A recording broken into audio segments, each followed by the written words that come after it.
House Bill 8, an act relating to the Kentucky Employees Retirement Systems Employers, declaring an emergency and making an appropriation therefor. Representative DuPlessis. Gentleman from McCracken. Mr. Speaker, I yield to the gentleman from Hardin 25 for explanation of the bill and motion thereon. The chair recognizes the gentleman from Hardin 25 for explanation of the bill and a motion thereon. Thank you, Mr. Chair, Mr. Speaker, and I would ask that we call House Committee Sub 1. Mr. Clerk, please report. House Committee Substitute 1 to House Bill 8. Gentleman from Hardin. Move passage. Motion made for the adoption of House Committee Substitute 1. Is there any debate or discussion? Seeing none, all those in favor, please signify by saying aye. Aye. All opposed, nay. Motion carries. House Committee Substitute 1 is adopted. Gentleman from Hardin. Thank you, Mr. Speaker, and I'll be happy to explain the House Committee Sub as well, because there may be some questions to that. Let me first start off by saying that this is the same bill, basically, that we did last year, House Bill 171 that passed this chamber unanimously.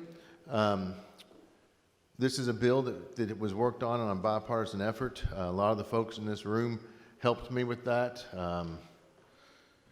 I could say them by names, but I can't get all the counties, so I better not start trying to do that. But I can say that there was a lot of great help from a lot of folks here. We've sat down with stakeholders. This is a very complex situation. Our pensions are, as you know, not in good condition. We've done a lot to try to fix them. This particular bill only deals with KERS non-hazardous employees.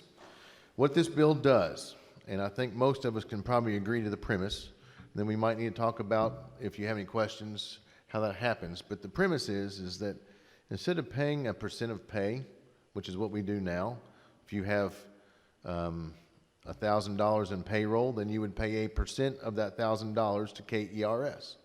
What we're saying is don't pay a percent of pay, but pay what you actually owe. Because some entities don't owe as much as the KERS is charging them. Other entities owe a lot more than what we're charging them. So some of them are getting a pretty good deal. Others are paying extra that they don't have it. And the worst of these would be our rate crisis centers. The rate crisis centers have an average percent of pay liability in the 20s, low 30s for a couple of them. Most of them are in the 20s. But yet we're telling them we're going to hold your payments at 49.47 in the last 4 years. So they're almost paying double what they actually owe. But then we have other entities that we're only making them pay 49.47, but they owe 80%, 90%. Well, that just doesn't work. And we can see what's going on in our pension system. So what this bill does, with the help of KERS and their actuary, we have a spreadsheet. And we have gotten a cost for each entity in the system. And each entity's liability will be assigned to those entities. And over the next 29 years, they will pay that much like a mortgage.